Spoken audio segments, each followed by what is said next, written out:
지혜로운 사람, 과연 지혜는 무엇일까 생각해 봅니다. 세상에 많은 현상의 모습들이 있어요. 살아가면서 실제적으로 벌어지는 일들. 그러나 실은 지혜라고 하는 건 그 현상의 너머를 볼 수 있는 눈입니다. 본질을 바라보는 것이죠. 이 땅에 우리는 슬픔과 탄식과 고통 가운데 많은 사람들은 살아갑니다. 그런데 여러분, 그러한 슬픔과 고통의 너머에 있는 희망을 바라보는 것, 그게 바로 지혜로운 삶의 사람의 모습입니다. 현상 이면에 있는 현실을 볼 수 있다고 하는 것, 절망과 고통 이면에 있는 숨겨진 본질을 찾아보는 것, 실은 부활이라고 하는 것이 그렇습니다. 마치 절망처럼 보여져요.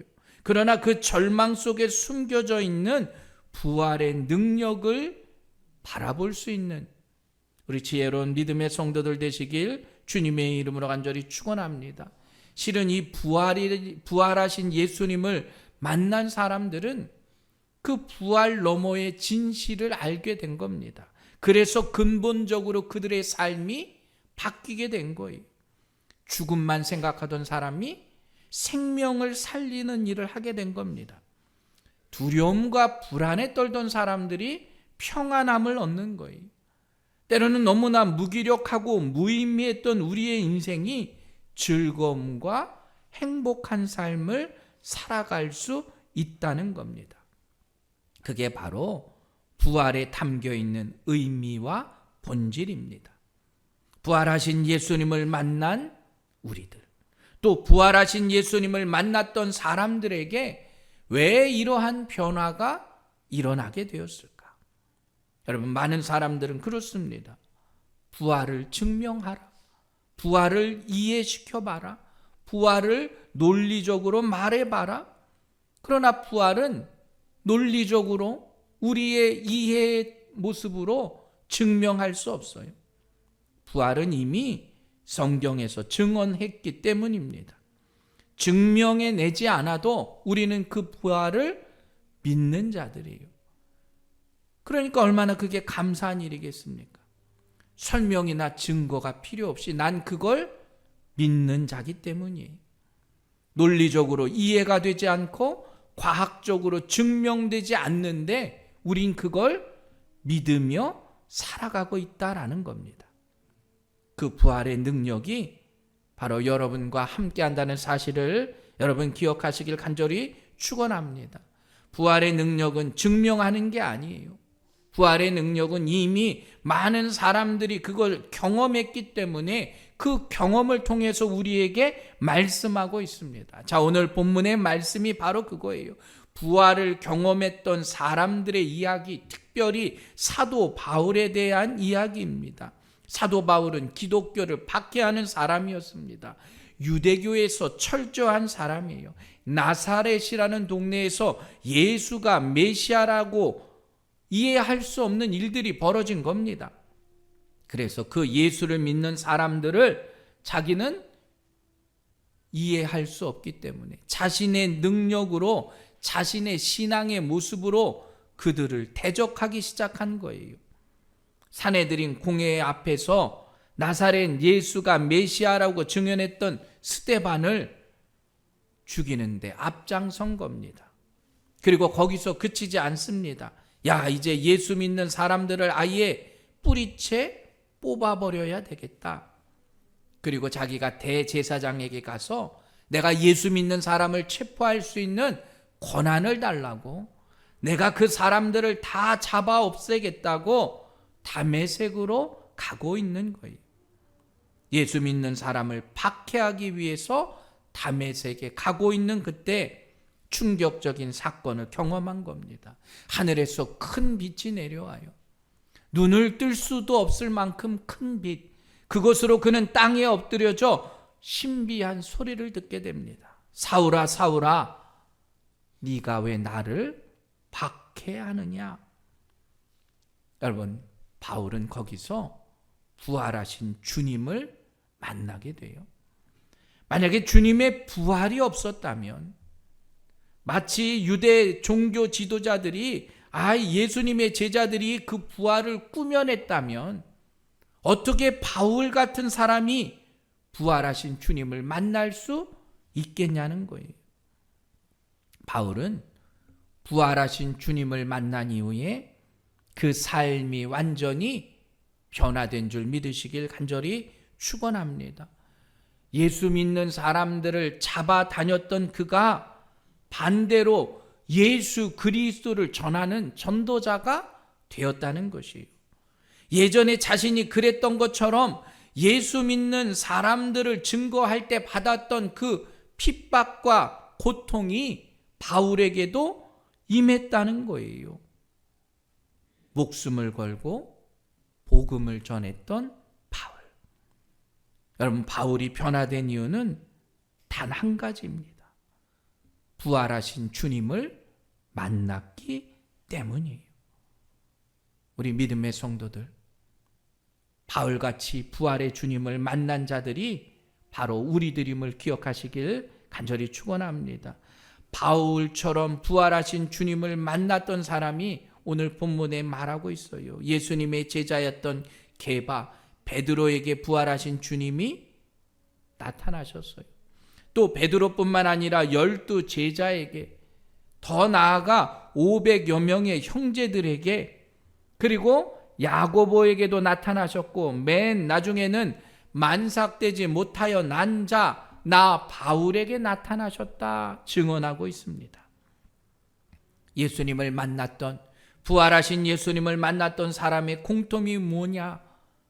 예수님을 만나기 전에는 한없이 나약한 사람들이었어요. 예수님을 만나기 전에는 한없이 난폭하고 괴팍한 사람들이었어요. 그러나 예수님을 만난 이후에 그들의 인생이 바뀌게 되었다는 거예요. 여러분, 베드로가 부활하신 주님을 만나 뵙기 전에는 예수님 부인하고 도망갔잖아요. 3년 동안 동고동락했던 예수님이 붙잡혀 가는데, 예수님이 그들에게 신문당하는데 먼 발치도 아니에요. 멀리 도망가 버린 거예요. 예수님을 증언하고 나아가야 됐던 그들이 예수님을 버려두고 도망가게 되었어요. 그러나 부활하신 주님을 만난 이후에는 목숨 걸고 복음을 전하게 된 줄 믿으시길 간절히 축원합니다. 여러분, 그건 베드로뿐만 아니에요. 모든 제자들이 다 뿔뿔이 흩어졌어요. 십자가에서 예수님이 고통스럽게 죽어가실 때도 요한을 제외한 모든 제자들은 골고다 언덕 근처도 가지 못했어요. 비겁하고 두려움에 떨었던 제자들입니다. 그런데 그들이 부활하신 주님을 만나고 주님을 위해 목숨을 바치는 복음의 전도자들이 되었다는 사실을 여러분 기억하시기 바랍니다. 그건 예수님의 제자들뿐만 아니라 500여 명의 제자들도 마찬가지예요. 그리고 또 누구를 이야기하느냐? 야고보를 이야기해요. 야고보는 예수님의 동생입니다. 예수님께서 공생애를 시작하시기 전에 예수님과 함께 자란 동생이 야고보예요. 그런데 여러분, 자기와 너무나 친하게 자랐던 형이 어느 날 메시아라고 이야기하는 겁니다. 야, 평범하게 자란 형이 메시아일 리가 없잖아요. 심지어 어떤 사람들은 예수를 정신 나간 사람이라 말할 수 있어요. 자기가 왕이라고 하니까요. 제사장이라고 하니까요. 아마 야고보도 믿기 어려웠을 겁니다. 나랑 같이 살았던 우리 형이 메시아라고? 그런데 여러분, 그 야고보도 부활하신 주님을 만난 이후에 초대교회의 기둥과도 같은 사도가 되었어요. 예루살렘 공의회가 열렸을 때 그 공의회의 의장의 역할을 했던 게 바로 야고보예요. 그 이유는 단 한 가지. 부활하신 주님을 만났기 때문입니다. 주님과 3년을 동고동락해도요, 부활하신 주님을 만나지 못할 땐 그들은 실패자였고 좌절했습니다. 그러나 부활하신 주님을 만난 이후에 그들의 삶은 완전히 바뀌게 되었다는 사실을 여러분 모두가 기억하시길 바랍니다. 우리 믿음의 성도들도 마찬가지예요. 우리가 교회를 오랫동안 나온다고 아니에요. 내가 성경을 많이 난다고 아닙니다. 실은 우리가 나약하고 부족하고 아픔 가운데 고통 가운데 있지만 때로는 내가 포악하고 다른 사람에게 해를 끼치지만 부활하신 주님을 만난 우리는 담대하게 세상 가운데 살아간다는 것을 기억하시길 간절히 바랍니다. 여러분, 그게 바로 부활의 힘입니다. 그게 바로 사람이 변화되는 능력이에요. 그 어떤 것으로도 사람은 바뀌기 어려워요. 그렇잖아요? 고쳤을 수 없는 게 사람이래요. 타고난 본성, 타고난 내 안에 있는 나쁜 감정들 변화되기 어렵습니다. 그러나 부활하신 주님을 만날 때 우리 안에 내가 변화된다는 사실을 기억하시기 바랍니다. 그래서 세상 가운데서도 당당하게 믿음을 증언할 수 있고 두려움 없이 복음의 말씀을 전하게 되었다는 거예요. 바울은 부활하신 주님을 만나기 전에 나약한 사람이 아니었습니다. 어떻게 보면 포악한 사람이었어요. 자신의 신념을 위해서 다른 사람들을 죽이는 사람이었습니다. 예수 믿는 사람들을 체포하고 죽이는 일에 양심의 가책도 없었어요. 그리고 그것을 하나님의 일이라 생각했습니다. 그런데 바울이 부활하신 주님을 만난 이후에 어떻게 해요? 부드러운 사람이 된 거예요. 사람을 죽이는 사람이 아니라 누군가 던지는 돌을 그냥 묵묵히 맞아주는 사람이 된 겁니다. 아무 이유 없이 채찍질해도 감옥에 가둬도 이유 없이 대항하지 않고 매를 맞고 감옥에 갇히는 사람이 된 거예요. 여러분, 포악했던 바울이요. 그의 마음에 예수의 사랑이 들어가게 됐다는 사실을 기억하시기 바랍니다. 부활하신 주님을 만나면 우리의 인생이 변화된다는 사실을 여러분 모두가 기억하시길 주님의 이름으로 간절히 축원합니다. 우리는 바로 부활하신 증인, 부활의 증인임을 고백하며 살아가고 있어야 합니다. 지금 바울이 고백하는 게 그것이에요. 나는 부활의 증인입니다. 여러분, 바울의 그 고백이 바로 나의 고백이 되길 주님의 이름으로 간절히 축원합니다. 그래서 부활은 증명하는 것이 아닙니다. 부활은 증명돼야 믿어지는 것이 아니에요. 부활은 그냥 역사적인 사실이고 그것을 우리가 경험해야 믿을 수 있는 핵심을 깨닫는 겁니다. 만약에 부활을 증명해야 한다면 부활은 증명될 수 없어요. 그냥 부활은 선포하는 거예요. 예수님이 부활하셨습니다. 예수님의 부활을 어떻게 우리가 증명해요? 주님의 부활이 그리고 나의 부활임을 내가 고백해야 합니다. 내가 고백할 수 있다고 하는 건 예수의 부활을 내가 믿기에 내 삶이 바뀌었음을 그들한테 보여주는 거예요. 때로는 내가 포악했지만, 때로는 내가 다른 사람보다 못났지만, 부족했지만 부활하신 주님을 믿는 내가 부활의 능력을 통해서 내 삶이 변화됨을 고백하는 거예요. 여러분, 그게 바로 부활의 능력이고 부활의 증인이라는 사실을 기억하시기 바랍니다. 그래서 바울은 늘 고백해요. 고린도전서 15장 31절, 형제들아 내가 그리스도 예수 우리 주 안에서 가진 바 너희에 대한 나의 자랑을 두고 단언하노니 나는 날마다 죽노라. 왜 바울이 나는 날마다 죽노라 말했을까요? 그 이유는 단 한 가지입니다. 부활을 하기 위해서는 어떻게 해요? 죽어야 하기 때문이에요. 내가 날마다 죽는 이유는 나에게 부활의 경험을 위해서 나는 날마다 죽는 거예요. 그리고 그 부활의 능력을 내가 믿으며 살아간다는 거예요. 여러분, 우리가 부활의 증인이 되기 위해선 날마다 죽어야 합니다. 그래야 부활의 능력을 체험하는 거예요. 부활을 경험하며 살기 위해선 그리스도 안에서 날마다 죽으며 그리스도 안에서 다시 사는 부활을 경험할 수 있는 우리 새세명교회 성도들 되시길 주님의 이름으로 간절히 축원합니다. 내가 그리스도와 함께 십자가에 못 박혀 죽으면 그리스도와 함께 다시 살아나는 은혜를 경험하게 되는 거예요. 그게 바로 부활의 증인이라는 겁니다. 과학적인 증거가 아니에요. 부활의 증인을 통해서 내가 경험하는 겁니다. 그리스도와 함께 다시 살아나는 것.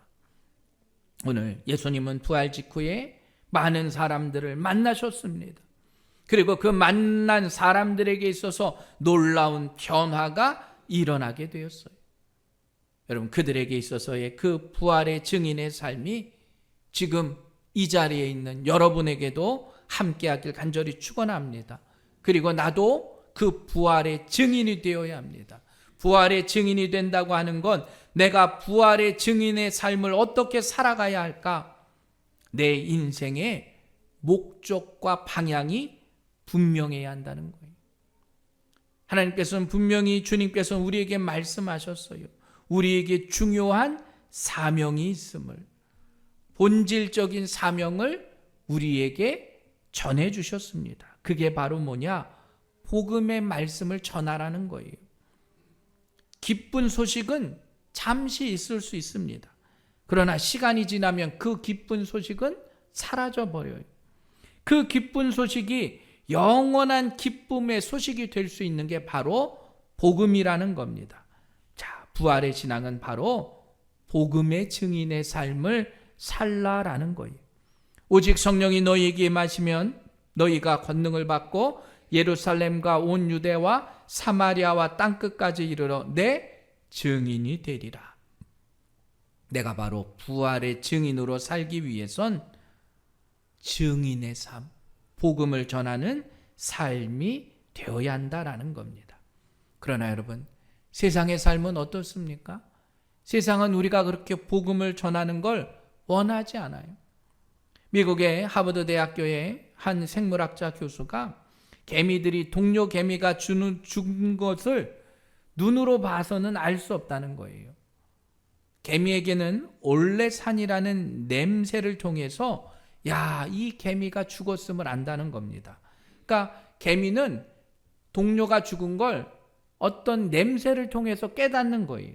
화학적인 신호가 와야지 이 개미가 죽었구나, 그걸 안다는 겁니다. 그래서 동료 개미가 죽은 후에 3일 정도 지나면 올레산이 나와요. 그럼 이 개미가 죽었으니까 개미 무덤으로 그 개미를 옮긴대요. 죽은 개미의 몸에서 올레산이 나오기 때문입니다.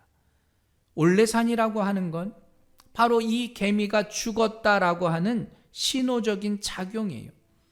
그런데 반대로 살아있는 개미에게 이 올레산을 묻혀놓으면 개미들은 이 개미가 죽었구나, 살아있음에도. 그래서 그 개미를 개미 무덤에다가 버린다는 겁니다. 그 버려진 개미는 올레산이 다 없어질 때까지 그 개미의 무리에 들어갈 수 없대요. 왜냐? 죽었다고 인식하기 때문입니다. 이 세상은 마치 죽음의 냄새가 가득한 세상과 같아요. 우리가 몸담고 있는 사회, 세상의 부정적인 모습들, 세상의 수많은 죽음의 냄새를 통해서 사람들은 그 죽음에 휩싸여 살아가요. 마치 우리는 살아있는데 죽어가는 세상 가운데 살아가고 있다는 거예요.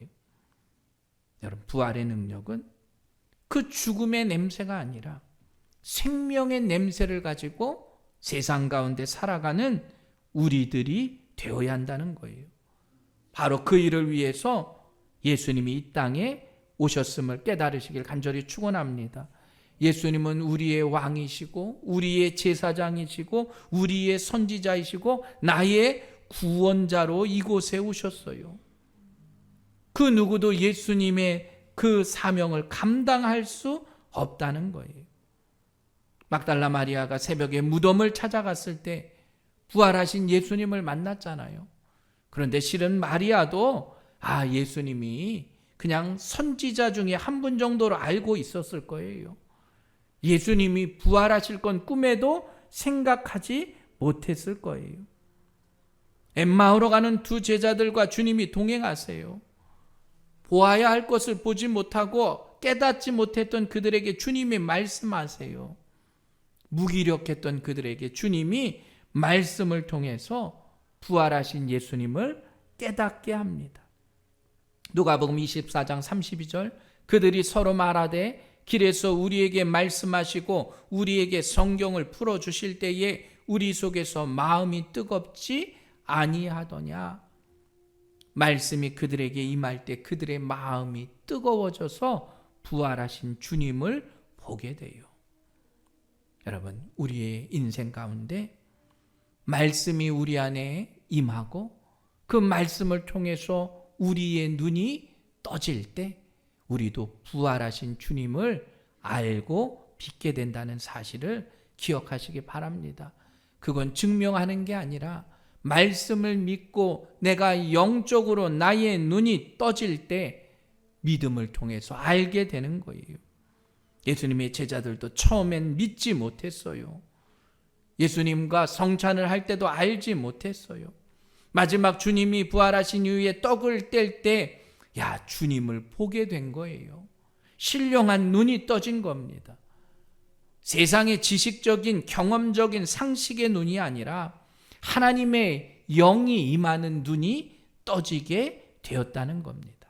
그게 바로 성령의 은혜라는 사실을 기억하시고, 여러분 늘 마음의 눈을 열고 성령을 통해서 말씀을 통해서 여러분의 은혜의 눈이 떠지길 주님의 이름으로 간절히 축원합니다. 여러분, 그 은혜의 눈이 떠지지 않으면 우리의 마음은 늘 닫혀 있어요. 마음이 닫혀 있으면 그 어떤 것으로도 이 마음을 열 수 없다는 거예요. 인생을 살아가면서 닫혀진 마음의 문을 뭘로 열 수 있겠습니까? 때로는 선물로 열 수 있죠. 때로는 달콤한 말로도 열 수 있을지 몰라요. 그러나 그렇게 열려지는 문은 또 닫히게 되어 있어요. 마음을 닫아야 되겠다고 생각하면 그 문은 결코 열리지 않는다는 겁니다. 왜 그럴까요? 그 마음의 문이 고장났기 때문이에요. 요즘 우리나라에 이 시대를 살아가는 수많은 사람들이 그 마음의 문이 고장났어요. 아내와 남편의 관계의 마음의 문이 그냥 풀어지고 열려야 되는데 열려지지 않고 닫혀 있어요. 가정 안에서의 마음의 문이 닫혀 있기 때문이에요. 왜 그럽니까? 자존심 때문에 그래요. 내 이익 때문에 그래요. 내가 그것 때문에 낙심했기 때문에, 근심했기 때문에 우리의 닫혀진 마음의 문이 열려지지 않는다는 겁니다. 여러분, 그 마음의 문은 진리의 말씀을 통해서만 열려질 수 있음을 기억하시기 바랍니다. 고장났던 우리의 마음의 문이 말씀으로 열려지고, 부활의 능력을 믿음을 통해서 열려지고, 죽음과 절망에서 살아갔던 우리들에게 예수님을 만난 이후에 그 복음의 문이, 부활의 능력이 우리 안에 임한다는 사실을 여러분 모두가 기억하시길 간절히 축원합니다. 세상의 사람들은 절망 가운데 살아가요. 과거의 이야기 속에서 생명이 없고 미래와 희망이 없이 살아가요. 요즘 우리들의 얼굴이 어떻습니까? 세상의 사람들의 얼굴이 다 어두워져 가고 있어요. 그런데 우리도 그처럼 그냥 어두움 속에서만 살아가야 되겠습니까? 마치 죽음의 향기가 이 세상을 지배하고 어두움 가운데 살아가는 그들에게 우리는 생명의 향기를 전해야 한다는 거예요. 예수 그리스도의 향기를 통해서 나 한 사람이 그들을 변화시킬 수 있는 놀라운 능력이 임해야 한다는 겁니다. 여러분, 부활의 증인은 주님의 향기를 전하는 자들이 되어야 합니다. 우리 새생명교회 믿음의 성도들이 가는 곳마다 여러분들이 생활하는 그곳이 예수 그리스도의 향기를 전할 수 있는 복된 삶의 자리들이 되시길 주님의 이름으로 간절히 축원합니다. 우리는 늘 그 소망을 가지고 살아가는 자들이에요. 예수님께서 첫 열매가 되셨다 말씀하는 건 죽음이 끝이 아니라는 것을 우리에게 보여줬다는 겁니다. 여러분, 이 세상에 죽음이 끝이면 우리도 절망 가운데 살아가야 돼요. 이 세상에 죽음이 끝이면 세상은 그냥 죽음의 냄새로 가득 찰 수밖에 없어요. 그러나 우리에게는 부활의 감격이 있기에 우리는 늘 기쁨으로 살아갈 수 있다는 겁니다. 그 소망을 믿고 나아가시길 주님의 이름으로 간절히 축원합니다. 죽음이라고 하는 건 마지막으로 분리가 된 것이 아니에요. 우리는 죽음을 온전히 선포할 수 있고 다시 오실 주님을 기대하며 나도 그 부활의 증인이라는 것을 고백하며 살아갈 수 있는 우리 믿음의 성도들 되시길 주님의 이름으로 간절히 축원합니다. 그 어떤 죽음도 세상의 위로와 세상의 말과 논리로는 그 죽음을 위로할 수 없어요. 고난과 낭망이 우리의 끝일 수밖에 없어요. 그러나 영원한 소망과 부활의 소망이 있기에 우리는 죽음까지도 위로할 수 있고 참된 소망이 될 수 있다는 겁니다. 그게 바로 하나님의 사랑이고 그게 바로 예수 그리스도의 놀라운 부활의 능력입니다. 여러분, 그 부활의 능력을 기억하시고 그 부활의 능력이 나의 능력이 됨을 고백하며 살아가시길 주님의 이름으로 간절히 축원합니다. 생명을 잉태하고 축복의 삶이 되기 위해서 부활하신 주님께서 오늘도 우리에게 소망을 더하여 주십니다. 사랑하는 아들아, 사랑하는 딸아, 네가 부활의 증인이다. 여러분, 내가 부활의 증인임을 기억하시고 세상 가운데 예수님의 그 부활의 능력을 통해서 그리스도의 향기가 여러분의 삶 가운데 차고 넘치기를 주님의 이름으로 간절히 축원합니다.